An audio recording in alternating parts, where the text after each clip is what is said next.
Hi, you guys.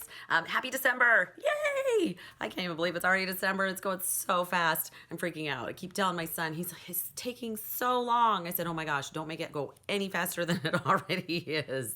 It's just crazy. So really quick, I want to talk to you guys today about emotional eating. This time of year, there's so much stress and so much going on. And sometimes, we fail to realize that we're putting things in our face in order to kind of deal with that. So, most of us have some sort of, I call it eating my feelings. I'm eating my feelings at the moment. And it can be any sort of emotional feelings. It could be sadness, and I have some friends who this time of year get very, very sad for different reasons, whether they're lonely or, just memories from the past or whatever's going on.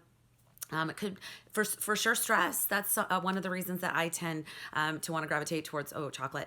And it's usually we crave, of course, the unhealthy stuff. Because we like the dopamine that's released when we eat the sugar and the junk food. But it could be fear of not having enough money, whatever's going on in your life. The other reason I tend to want to eat my feelings is when I'm really bored. I tend to, want to have something and put it in my face. So couple of things that you can do to get around that. Number one, track your triggers. When you catch yourself eating something you shouldn't be, write down what time it is, what just happened, what you're craving. Being able to keep track of those will actually help you to come up with a guideline in order to stave that off at some point by doing some other things, which will be one of the other tips. Also, you really need to know the difference between hunger and hunger. We call this phantom hunger. Some people don't. It actually took me quite a while to realize the difference of physical hunger, which is, when your stomach actually, you feel that tightening of the stomach and it feels weird. I just tell people my stomach's pissed off and it's time to eat. But there's a huge difference. So when you think about, whether you're hungry or not, what would make you feel better? What would make you feel full? Can you eat something and that's going to help so that feeling in your stomach goes away? Or is it something that's unhealthy because, of course, we're craving it mentally and emotionally? So that also makes a difference. Then I want you to find at least 3 things that you can do to help so that when you're having those feelings or having those cravings, that you can do that instead. Now, it has to be something enjoyable because honestly, it's going to be a hard one to overcome when you are emotionally craving food. You're going to want to, especially of course, it makes you feel good. It tastes good. So it has to be, those 3 things have to be something that really help to kind of overcome that. So think of 3 things that you would really enjoy. If you're at home, you could take a hot shower, a hot bath. You could drink some hot tea. That actually physically works for me physically when I'm hungry. And when I'm physically hungry, I should say. And I know that I don't need to be eating anymore today. I will actually drink some hot tea just because it helps my stomach feel like there's something in there, and that really does help. Gum helps, of course, alongside that as well.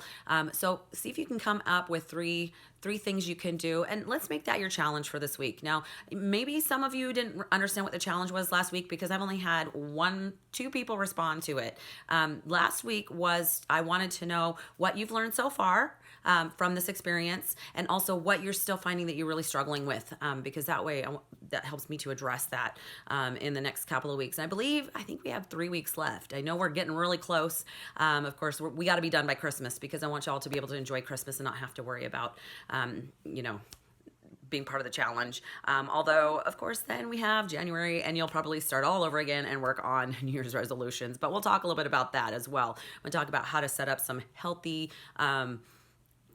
goals that you can actually work with versus the same garbage that you always last 3 weeks and they get frustrated. So last week that challenge was to give me some feedback as to what you've learned and what you are still having challenges with. This week I want you to come up with the 3 things. First of all, decide what it is that tends to make you want to eat those kind of foods, and then come up with 3 things that you can do. And you're going to get back to me this week on it. So let me know what those are. Yeah, I think that's everything. Yeah. Okay. So anyway, have an incredible week, you guys. And you know what? The Christmas lights are out. I'm actually really enjoying. I'm almost done with my Christmas shopping, so I'm super excited, and I'm just ready to enjoy my family and stay home and have a good time with them. So, happy holidays, guys! I'll send one to you next week, and I look forward to hearing from all of you.